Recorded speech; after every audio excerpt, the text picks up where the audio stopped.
Welcome home to USA Global TV and Radio, a place where dreams take flight, with authentic storytelling, diverse perspectives and meaningful conversations, where global stories unite and bridges are built beyond all borders. Discover world-class education, entertainment, hope and inspiration. Together, we're building bridges worldwide. Subscribe to our channel, USA Global TV. Download our app, USA Global TV. Be our guest or join our team. Visit usaglobaltv.com. Thanks to our founder and executive producer, Dr. Jacalyn KERBECK. Music score by Yeffy Tang from Cloud Road Music. Voiceover artist Mike Porter. Creative direction by Paul Garcia. USA Global TV and Radio. Your home for global connection. All rights reserved. This video and its contents are the exclusive property of USA Global TV and Radio. Unauthorized use, duplication or redistribution in any form is strictly prohibited.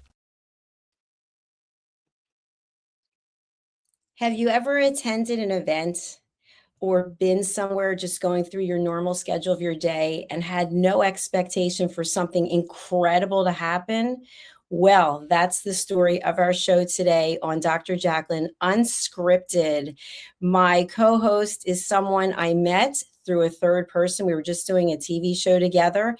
And since then, we have developed an amazing friendship. He is a producer here at USA Global TV and Radio. He does his own shows in German, and he is my mentor. Let's welcome Mr. Roland Friedl to the program. Hello, hello. Hello, Dr. Jacalyn. Hello to our audience. Hey, you look amazing. Thank you so much. So do you. I think we both are refreshed and rejuvenated. Yeah, yes, absolutely. Yeah, but I love your hair, fantastic. Thank you. I appreciate it. I love what you were sharing with me before the show started. You're in an area that has a certain animal that is prevalent everywhere. Can you tell us about this? Yeah. Well, I'm on the way to Vienna, and I was looking for a spot where I can stay and for the whole day because we are producing a bunch of shows today. And I'm a member of, I have a membership. I don't know where to say. It's called in German. It's called Landvergnügen. It means there are hundreds or even thousands of farmhouses, wineries, and so on. And you can go there with your camper van because I live in my RV, in my motorhome the whole year, and you can stay there for 24 hours or something longer. So I called them if I can come and if the network is fine. So I'm here on an ostrich farm. These huge birds, they're a little bit aggressive and quite large, and they're very, very, very fast, but they're beautiful. And I love the eggs, I eat a lot of eggs. And, when I eat 6 to 7, sometimes 8 eggs a day, normal chicken eggs with ostrich eggs, the lady told me it's the equivalent to 25 chicken eggs. So quite big eggs to have. Wow. It's beautiful here.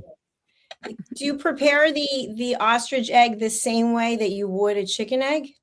Yes, the only thing is that for open the egg, you need a sledgehammer because and she gave me, by the way, she gave me an instruction how to make scrambled eggs. And she said, you need a sledgehammer and 2 different sizes and go shortly inside and don't let it fall because you can hurt yourself. They're quite heavy and big. So yeah, incredible. So in order to open this ostrich egg, you need a sledgehammer? No, that's, this not a sledgehammer, a thriller. A thriller is the right word. A drill. That's even worse. A drill, yeah, an electric drill to go through the skin, which is quite thick and very hard.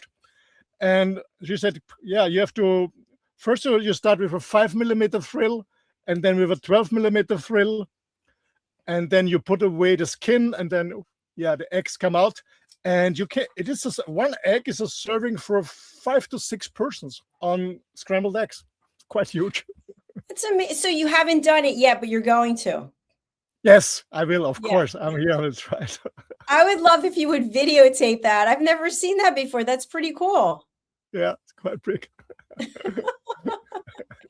It's so interesting in the last, what is it now, 5 years that you've been on the road in your RV? Yeah, but it's the 5th year now, yes. 5 years. So as I've shared before, when you and I met, you were on Mallorca. You were in this big, huge, beautiful home. You were running yoga retreats and doing your other work. And then you decided, that's it. I am going out on the road. And you've never looked back. It always seems like you're very happy wherever you are, even though every day brings new challenges. Yes, I absolutely don't regret it that I changed this. Absolutely. To be honest, I love the island of Mallorca. I love this house and everything. But, with 2020, everything changed. And at the end, I found out that I'm not owning a house. The house is owning me. It was a lot of work and actually a lot of costs, monthly costs, to be honest. And it was always a kind of dream to do, because I already had a motorhome, a huge RV, to live full time and not just for vacation, go full time. But to be honest, I was a little bit scared about it. And then, the relationship broke at the time, and I said, okay, what should I do alone in this house? Let's do it. Now or never. I never regret it. I think it's so interesting because you and I are approximately the same age, although I'm a year older than you. Your birthday is coming up. But as we get older, I feel just personally that I need less than what I used to need.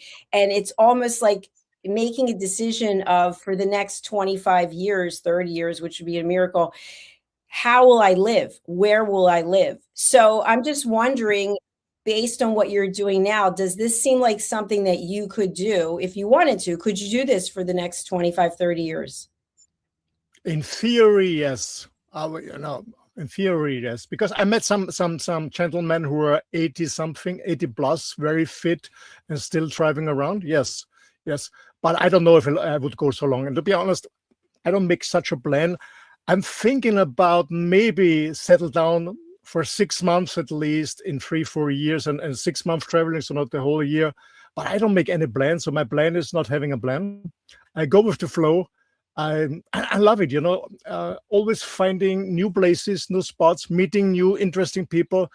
I love it. To be honest, like a normal life, some days are just outstanding, some days are good, and some days are, oh my God, let's start tomorrow again because you didn't find a good spot for stay overnight, or maybe it was noisy or something like that. Yeah, but most of the time I absolutely enjoy it, 100%. Yeah. Well, I think something that's really relevant that you mentioned is having the freedom to do what you want to do. If you own a home and you're not there, you're traveling, somebody's got to take care of it. You've got to have somebody checking on it, maintenance, landscaping, whatever it is that it might be. And to be able to go out on the road is very freeing. And for me, I really like that idea. I'm renting currently, and I like the fact that while I'm gone, I could just make a phone call. I can see the cameras in my place and say, okay, this needs to be fixed, that needs to be fixed, as opposed to there's no one checking on what's going on. I just feel like it gives me peace of mind. Yeah, 100%. But, when you own a house, I believe we never own a house. The house owns us because there's a lot of stuff to do besides the cost. And you have to do a lot of stuff, or at least you have to organize somebody who is taking care of it. So, and I found out that when I look back on the time in Mallorca, it was a beautiful time, and I don't want to miss it. I spent 14 years there, but I have much more time now for myself. What really is important to me, because I don't take care about a house or something. My motorhome is, it's large, but it's much smaller than a house. I guess it's cleaned in 10 minutes, the floor. I love that. I have less stuff with me. And yeah, I guess there was a change in my value system, what is more important to me. And I don't want to judge it, but when I was younger, material things were very, very important to me, to be honest. And it was a good time, having this house and this cars and this traveling. And now I'm more into having time, being free. Of course, being healthy was always important for me, but having time for myself, for my family, for my friends. And yeah, just sitting there and reading, being creative, doing stuff I love. It changed. The value system changed. Yes, I appreciate that. I feel the same way. I really loved my handbags and shoes, and now I'm selling most of them because I just don't care. I don't need them. It's just you wear the same things, you do the same things. And I know for me, my life is about my businesses and it's about education and learning. And of course, working out is the most important thing. It is interesting how priorities change as we get older. 100%. Yeah, it's changing, or not for all people, but for most people, are changing. And it's funny because when I came here, I bought some stuff because you can stay here for free, and the deal is that you buy something at the farm, something, I don't know, eggs, meat, honey, whatever they're offering. So I bought some stuff, and then she said, yeah, we also, from this eggs, and the eggs, they make some deco material, lamps and different stuff. And she showed me everything. I said, yeah, I'm living in my motorhome full time. I cannot buy anything because I don't have the space, luckily, because I just came from an antique fair, beautiful fair, old furniture, and luckily I'm not in a house. So I don't buy anything because I can't bring it with me in the motorhome. So it has advantages when I'm in a motorhome. Now, I only buy things when something is broken, and I replace it because I don't have that space, and it really keeps you away from consuming too much or ordering too much, and maybe on an online shop or something like that. Yeah, you spend money more. You are more aware about spending money and consuming. Absolutely. I feel the same as you. I know I have limited space, and when there's too much stuff, I literally feel like I'm suffocating. I just feel like I need some more space. I don't want all this clutter. And I just was speaking to somebody over the last few days about clutter, and some people really like their stuff. They don't want to let go of anything. They want to hold on to it for as long as possible. And it's interesting. I know even in my own life, when my mother passed away, she saved a lot of things from 40 years. And you look at it and you think to yourself, I wonder what she was thinking when she saved this. But part of what I think it is that people hold on to the memories, especially if someone in your life isn't there anymore and you have something of theirs. It's kind of like keeping the memory of them alive. But when you start to have everything that they had, everything that's in their home, it becomes overwhelming. And I think that is an issue for people, not just in this case, but letting go of things that no longer serve us, holding on to those pants that don't fit anymore for the day that maybe they'll fit at some point. But yet we're not changing anything about our behavior, and we're getting older and older. And it's kind of like, I let go of those. I had a pair of pants that I had since the 90s, and they fit up until 6 years ago. And to me, 6 years ago is not that long ago. I keep thinking, well, in 2020 they fit. Well, now I'm 63. So 6 years is a long time. And I could almost get them zipped up. Like if there was like an inch that it was too tight. And I kept thinking, well, maybe I could use a pin, a safety pin, and somehow connect them. And I'm thinking, why would I want to walk around with this pressure? Because in my mind, I'm not getting any older. And, I want a quick digression. We see this on Instagram and a lot of other places with these celebrities who are allegedly turning back the hands of time. And it really can't be done because you see what happens. People don't look normal. They look like something has been done.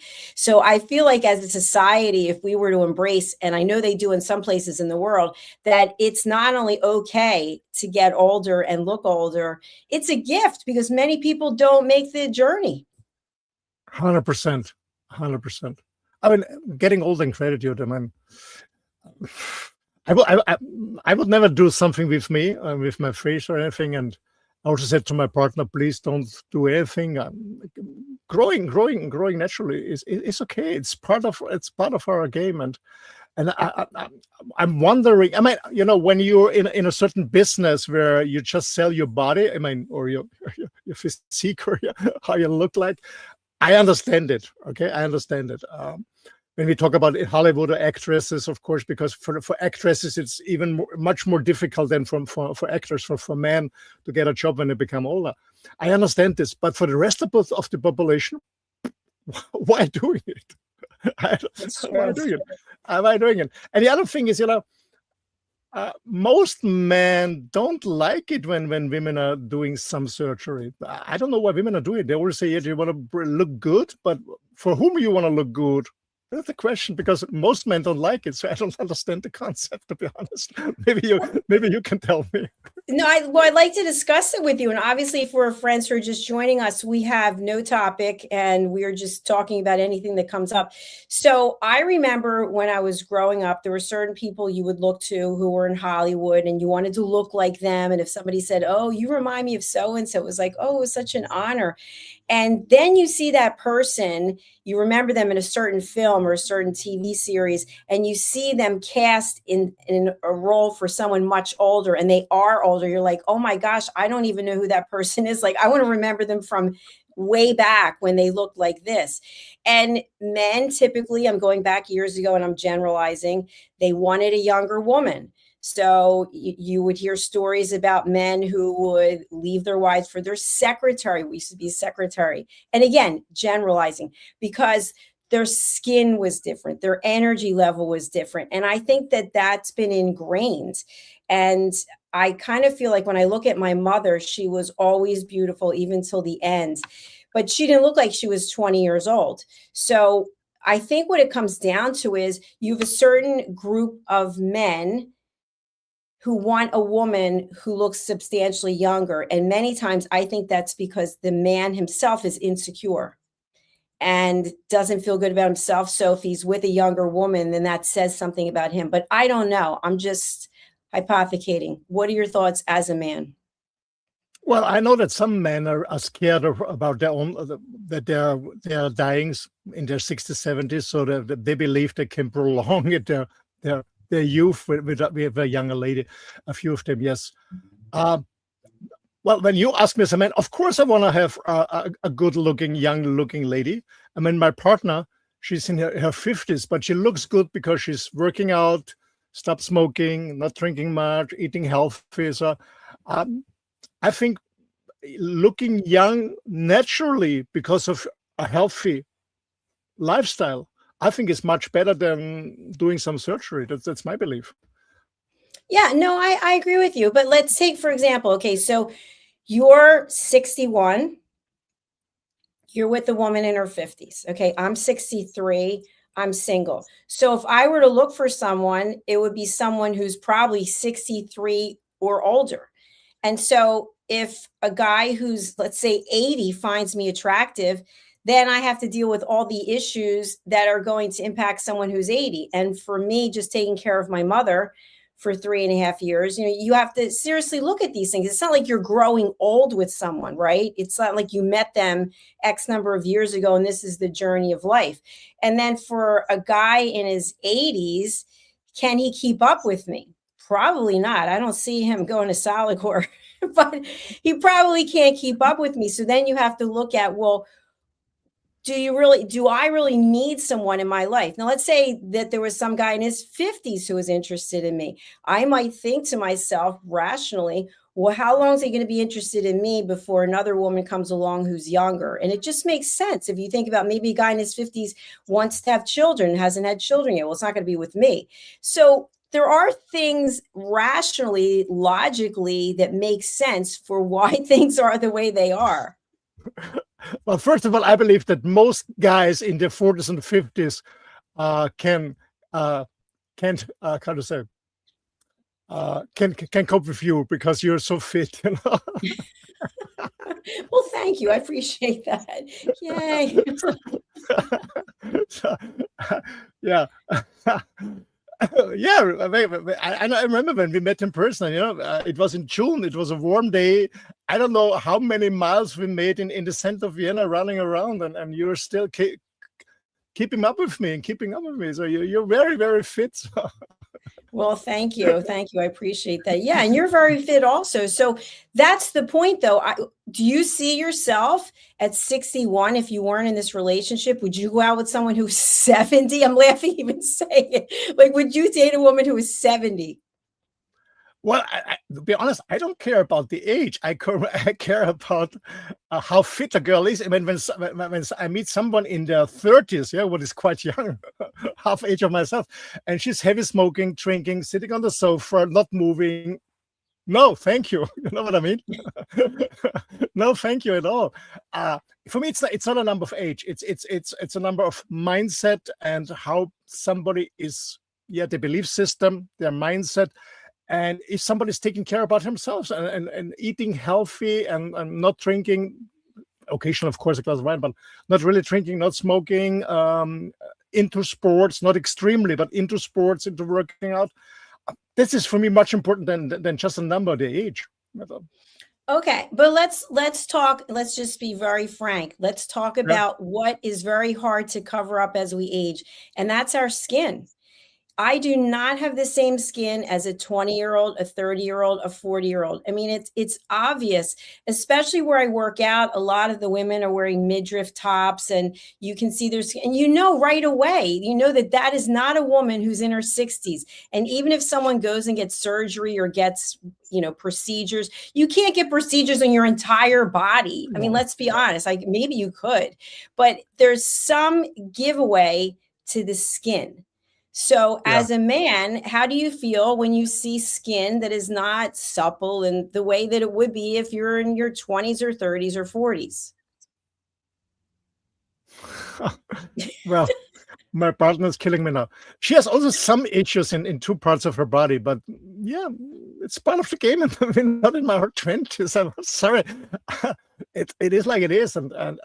But she said,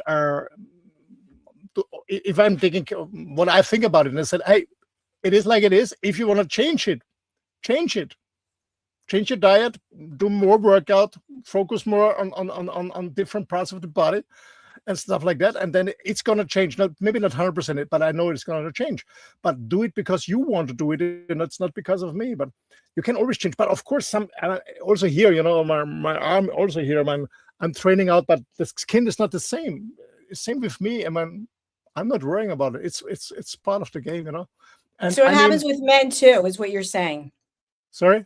It happens with men also with the skin. Of course. Yeah. I'm happy with my skin, because I don't have, how to call it, cellulitis? Cellulite. I don't have this because I was always eating more or less a proper diet. But I see a lot of young men who are suffering from this in their 20s because their skin is breaking, it's not elastic because they're not drinking water, they're drinking sodas and a lot of sugar stuff and so. Men also get it. It changed a little bit with men, but at the end, of course, it's we're getting older. It's part of the game, and but to be honest, I prefer a partner that has some issues with her skin instead of somebody who has a lot of trauma, a huge backpack, with a lot of trauma. That's a very good point. It's a very good point.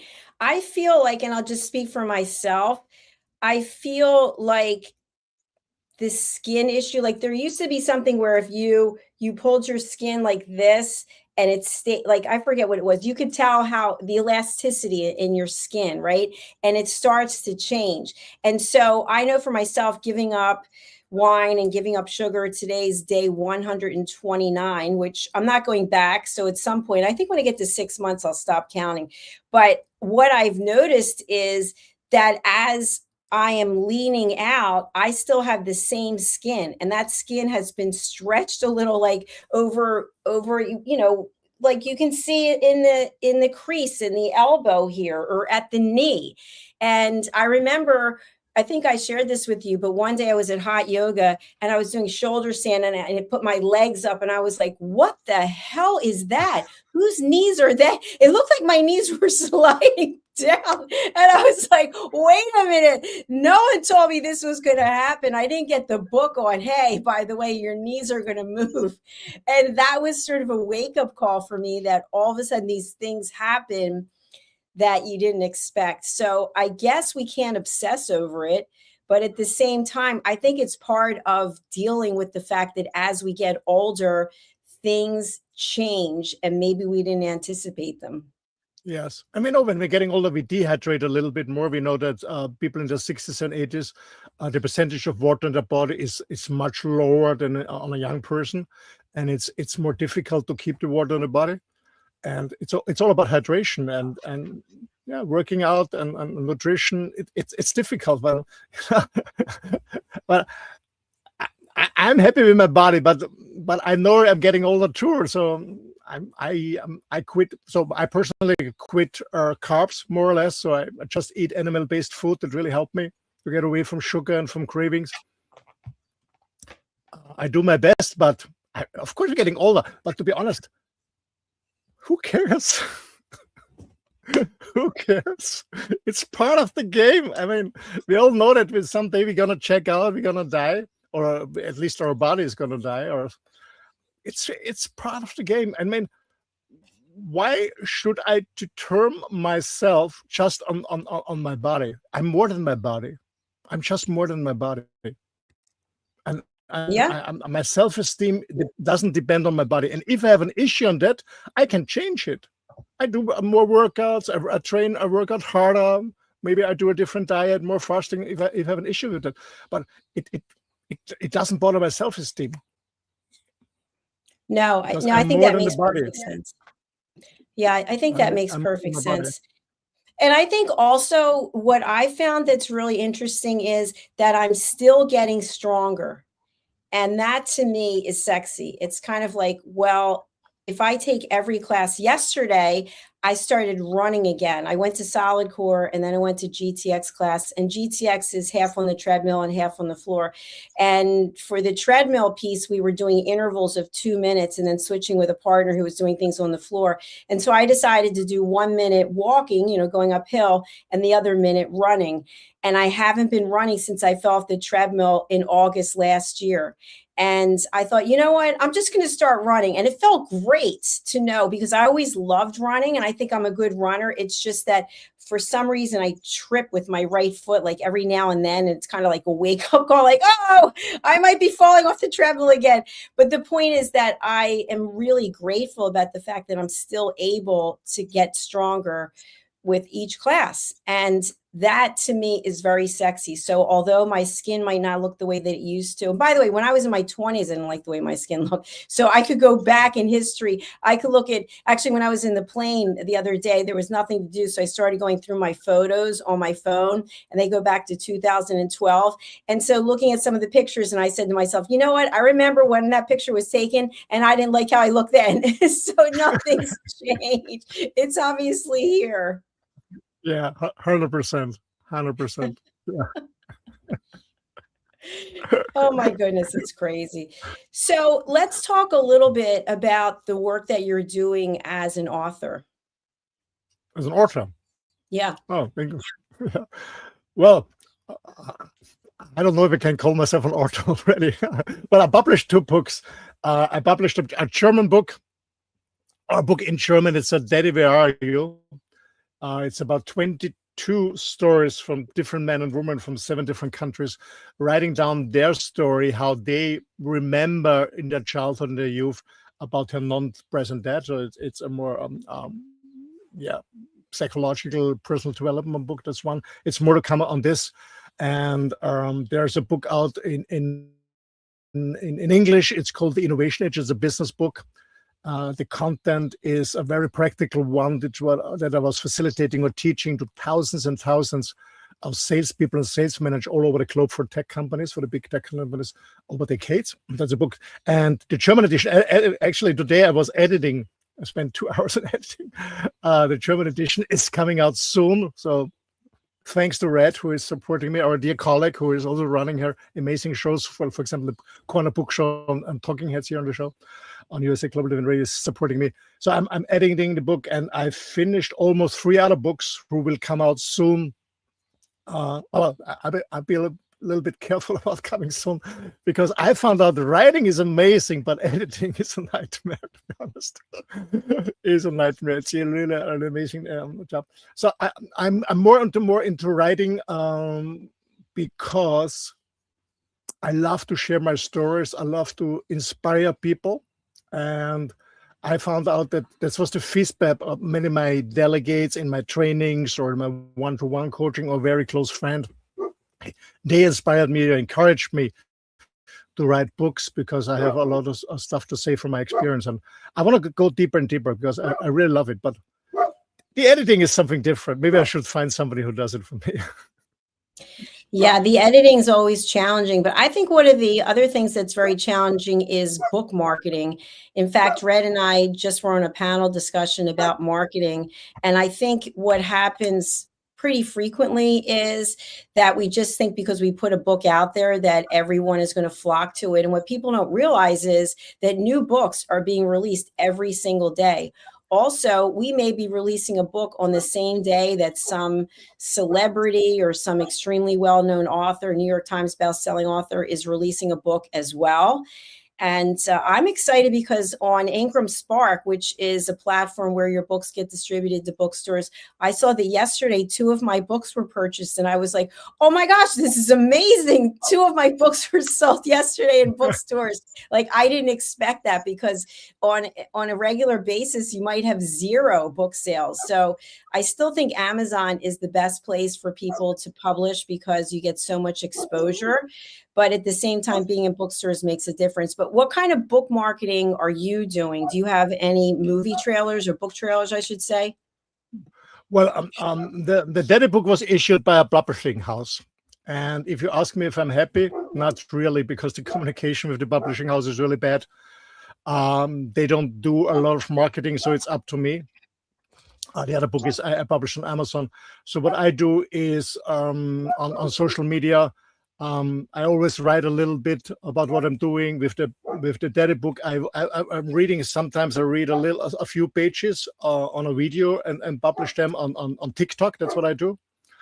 But it's difficult. It's challenging.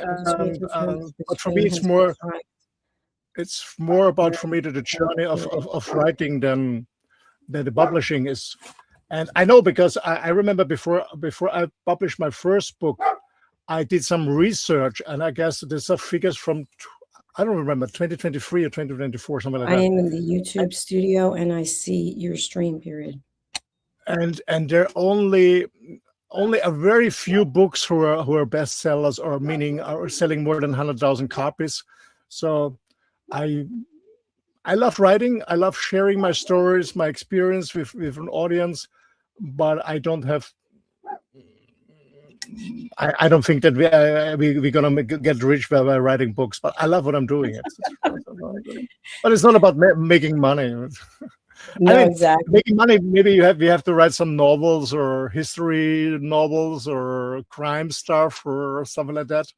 It would be easier.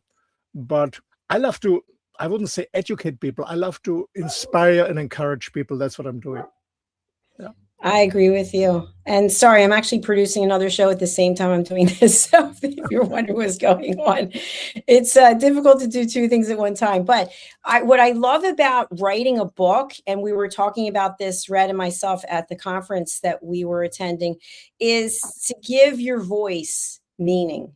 And maybe the reason why you or myself or someone else is publishing a book is very different from someone else. To me, I like going to an event and having a book that I can sign and actually say, this is my calling card. Anything you want to know about me is in here. Let's get in touch.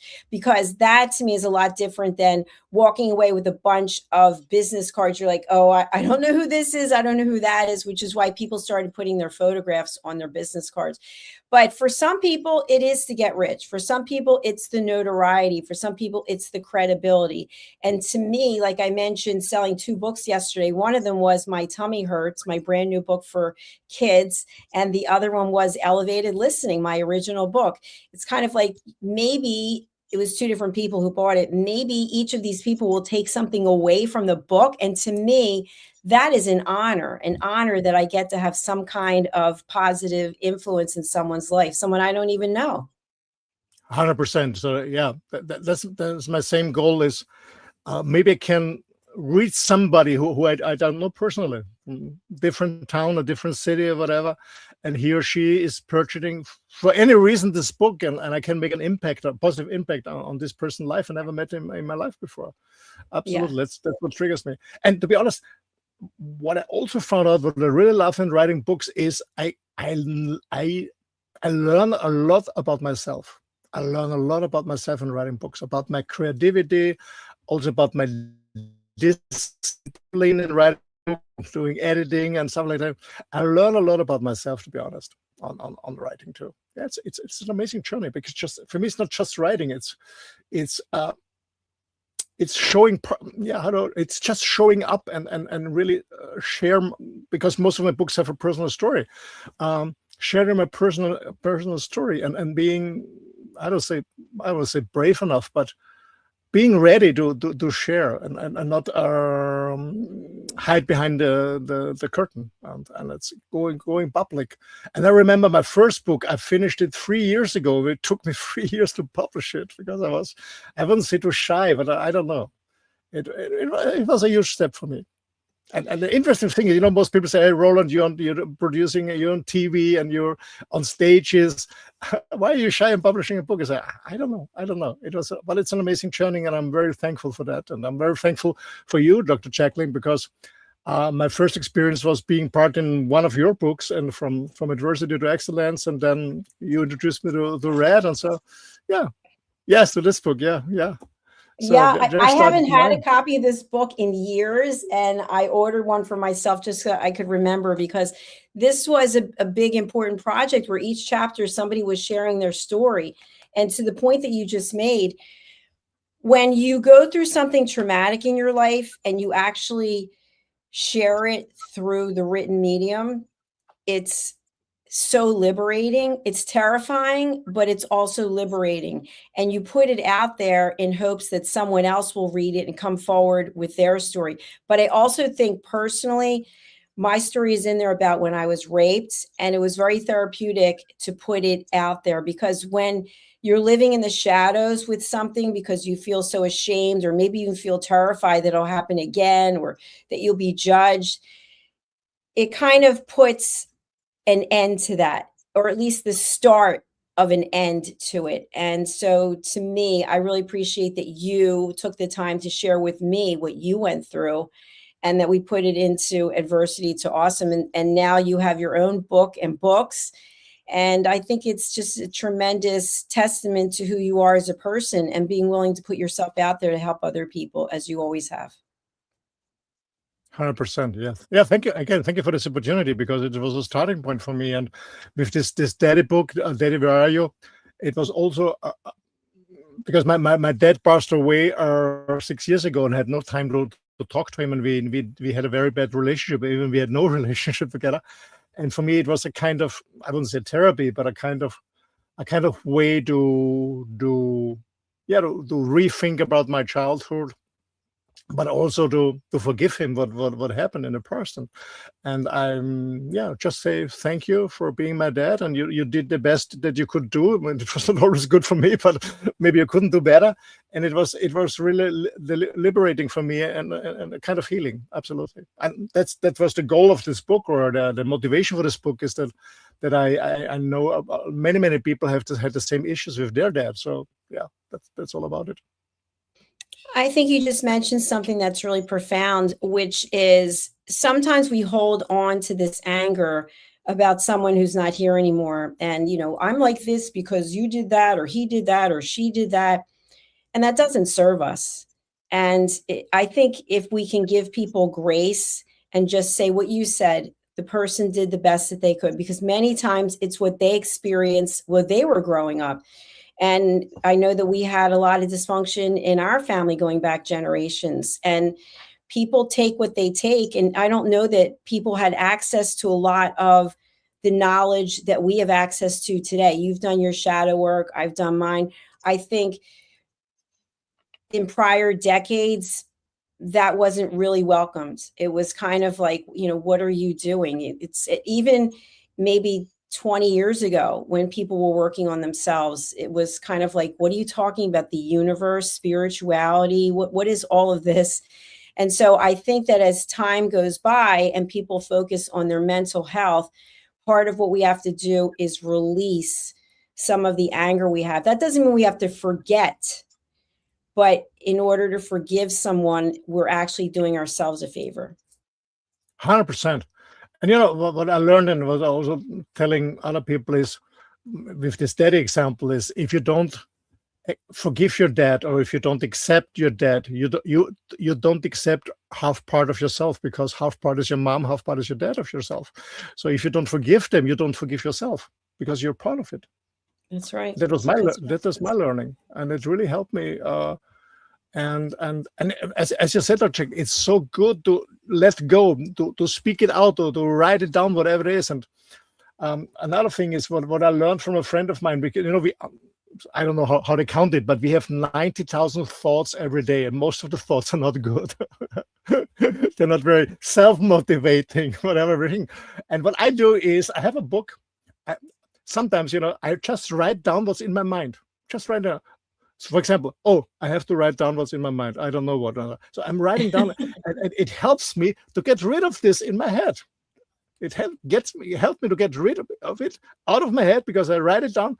I never read it again. So a new page on another day, I never read it again, because I give it away. I give my thoughts that are not very helpful and supportive in my life and my career. I just give it away.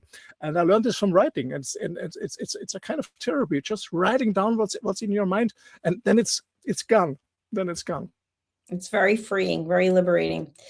Well, my dear friend, our unscripted time has come to an end. So what would you like to share with people as we close out today? First of all, thanks for joining us. And if you haven't done so far, we are recording live here. Go on YouTube. You see the recordings on Dr. Jacalyn KERBECK and USA Global TV and Radio. Sign up if you haven't done so. Hit the bell. And follow us for our shows. In actually a little bit more than in an hour and 20 minutes, we're going to talk about It's Your Healthy Lifestyle, another healthy lifestyle show. So join us there and have a look how many other shows, colleagues, and topics are there. And if you want to contact me, go on my email. It's rolandfriedl.com is my website, and email is office@rolandfriedl.com. Easy to share. Thanks for connecting, and thanks for watching. And please subscribe and recommend it to your friends. It's all about sharing and caring. Thank you so much. Thank you very much. And last night we were live, and we had a few people actually subscribe while we were live, and they let us know. So if you decide to subscribe while we're doing a live show, we're very happy to feature you on the program as well. Roland, thank you for being here. I look forward to seeing you in a couple of hours, and make sure you keep those ostriches very happy and well fed. Thank you. Bye. Bye. Thank you for joining us. Our next show is coming up. It's called Beyond Survival with Talia Smith. So do make sure to join us for that. And then It's Your Healthy Lifestyle. Roland and I will be back. Then Roland is doing 2 of his own shows in German. And then the Persistence Payoff Show with Kimberly Schaefer. So we've got a full day for you. Again, please do subscribe to our channels, USA Global TV and Radio and Dr. Jacalyn KERBECK. And you can see all the different types of content that our team is sharing. Do you have what it takes to be a TV show host? We are actively looking for people, especially people who speak languages other than English and want to share their stories. Take a look at this. It gives you great information about what's required and how to get in contact. See you again soon. Hey, you. Psst. Yes, you. Watching this right now. Are you creating content, a blog, a podcast, a newsletter, going live on Instagram or TikTok, and still not seeing real visibility or growth? Here's why. Anyone can post, anyone can go live, but not everyone is positioned to be taken seriously. Right now, people are going to YouTube to search for experts, for answers, for credibility. So while you're putting in the work, someone else is being seen as the authority. Not because they know more, because they're positioned better. Now imagine this. Your own professionally produced TV show, marketed, distributed, optimized with SEO so people can actually find you. Not just seen, but searchable, discoverable, positioned. You're trained, you're coached, you're guided. No experience necessary, but you do have to be coachable, because this is about stepping into a higher level. This isn't about doing more, it's about doing it right. We've already built the platform, 2 YouTube channels, a global audience, a Silver Creator Award. So the question is, how much longer are you going to rely on temporary visibility when you could be building real authority? If you're ready to be seen differently, go to usaglobaltv.com and apply to host your own show. This is for individuals who are serious about investing in their visibility, their credibility, and their growth. If that's you, we're ready. USA Global TV and Radio, where your voice becomes your platform. Executive producer, Dr. Jacalyn KERBECK. Videographer, Paul Garcia. Voiceover, Ed Vargas. All rights reserved. This production is the exclusive property of the USA Global TV and Radio and may not be reproduced, distributed, or used without written permission. My Tummy Hurts by Dr. Jacalyn KERBECK. Meet Jackie. She loves recess, running with friends, and laughing on the playground. At school, Jackie tries to play like she always does, but suddenly the pain comes back. Lately, something feels different and her tummy hurts, sometimes a little and sometimes a lot. With the help of a caring teacher, a nurse, her mom, and a kind doctor, Jackie begins to understand what her body is trying to tell her. Sometimes tummy pain is more than a simple bellyache. Some children live with conditions like ulcerative colitis or Crohn's disease. Jackie listens to her body. She asks for help. She knows she's not alone. And Jackie finds her way back to running, laughing, and being herself. My Tummy Hurts, a kid's guide to bellyaches and bathroom troubles by Dr. Jacalyn KERBECK, available on Amazon and in fine bookstores around the world. Thank you, viewers and listeners of USA Global TV and Radio, for joining us today. We're honoured to have your time and attention as part of our global community. At USA Global TV and Radio, we believe in the power of authentic conversations, meaningful connections, and creating a world of possibilities together. Want to be part of something bigger?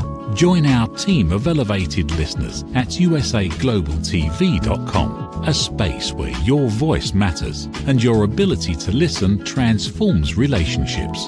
Stay connected with us across all our platforms for thought-provoking discussions, expert insights, and empowering stories.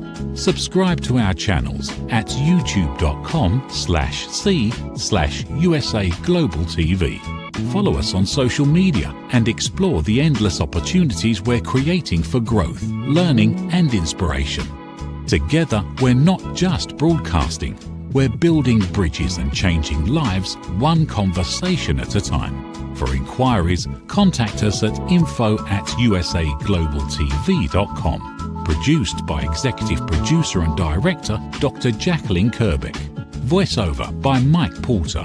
Creative direction by Paul Garcia. All rights reserved. Visit usaglobaltv.com to view our full terms and conditions.